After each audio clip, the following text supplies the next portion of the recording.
Votimi ka filluar edhe në 24 përfaqësi të tjera diplomatike që ndodhen në Europë. Deri në orën 9, nga 19.187 votues të regjistruar,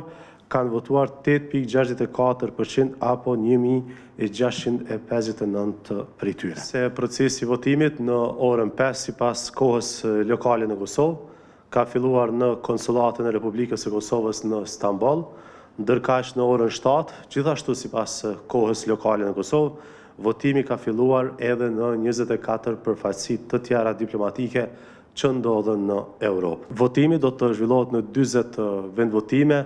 që i përkasin 16 ambasadave dhe 14 konsulatave të Republikës së Kosovës, të cilat janë të vendosura në 18 shtete të ndryshme. Vetëm votuesit e regjistruar në përfaqësi diplomatike do të mund të votojnë për gjatë ditës së sotme, pasi në listën votuese e cila është dërguar në këto përfaqësi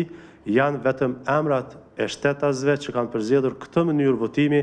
kur janë regjistruar si votues jashtë Kosovës gjatë periudhës së regjistrimit 26 nëntor 6 dhjetor. Sipas